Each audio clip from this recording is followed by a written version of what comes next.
चलते चलते भी नहीं छूटता है।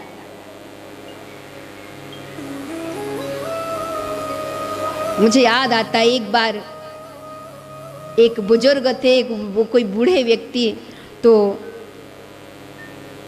सांसें चल रही थी, जोर जोर से सांसें चल रही थी, तो पत्नी पास में बैठी थी।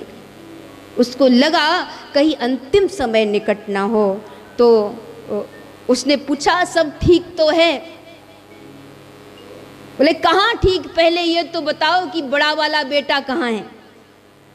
कहा बड़ा बेटा वो चरणों की तरफ बैठा है, अभी आपके पैरों की तरफ बैठा है। फिर वो बूढ़े व्यक्ति कराहने लगे। इतने में फिर कहा मझला बेटा कहाँ बैठा है? बोले वो तुम्हारे सिरहाने बैठा है, चिंता मत करो, ज्यादा चिंता मत करो, ज्यादा सोचो विचारो मत, वो भी तुम्हारे सिरहाने बैठा है। इतने में फिर बोला और छोटा वाला कहाँ है? बोले छोटा वाला वो भी बगल में बैठा है, क्यों इतनी चिंता कर रहे हो?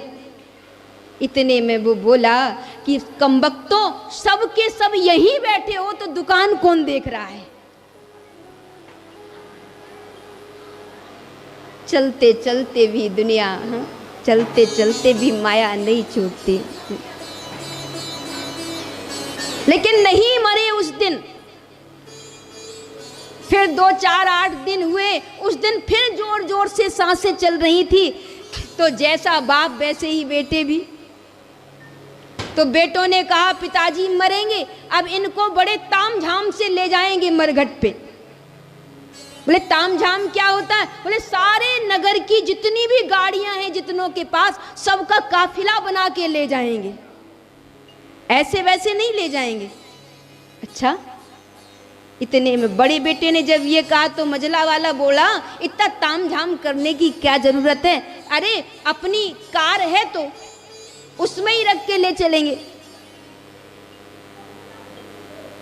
इतने में तीसरा वाला बोला, वो बोला उसकी भी क्या जरूरत है, डीजल पेट्रोल खर्च होगा। बोले एक काम करते हैं कि नगर पालिका से ठेला मंगा लेंगे तो उसमें लेकर के चलेंगे। इतना सुना कि वो तुरंत, जो पिता था बूढ़े व्यक्ति, तुरंत उठकर खड़े हो गए, लाओ मेरी चप्पल, इतना भी खर्च करने की क्या जरूरत, मैं पैदल ही चलता हूं।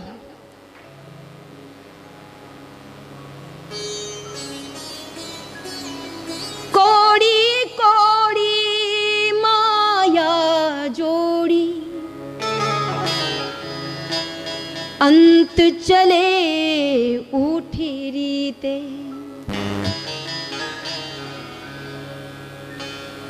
वो गरीब जो जीवन में 2 दाने जोड़ न पाया, वो अमीर जिसकी कोठी में भरी पड़ी थी माया, दोनों लौट रहे मरघट पे, मिली धूल में काया, इस सराय में किसको रहना, एक गया एक आया।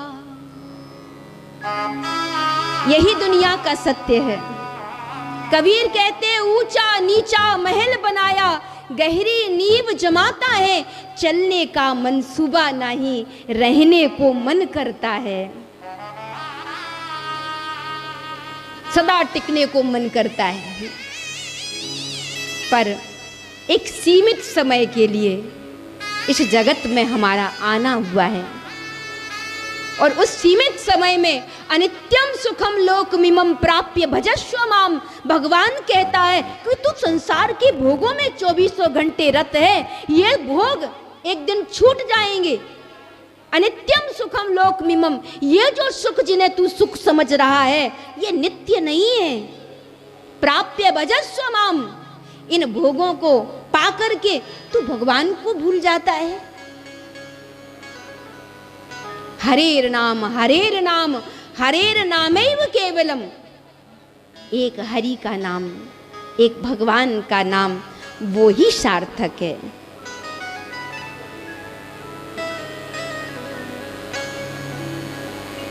श्रीमद् भागवत में परीक्षित यही कहते हैं, हे सुखदेव जी महाराज, हे भगवान, शीघ्र मरने वाले व्यक्ति की मुक्ति का उपाय बताइए। तो अतः पृच्छामि संसिद्धिं योगिनां परमं गुरुं पुरुषस्य यत् कार्यं म्रियमाणस्य सर्वथा।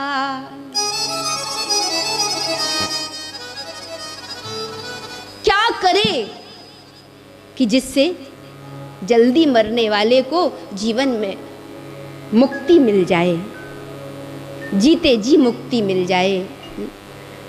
वैसे मरने के बाद मुक्ति मिले उससे कहीं बेहतर है कि जीते जी अगर तुम मुक्त हो जाओ। संसार में रहो लेकिन ऐसे रहो जैसे कीचड़ में कमल खिला रहता है, ऐसे संसार में रहो। पर संसार के मोह, माया, वासना, आसक्ति, बस यही सारे झंझट का कारण है।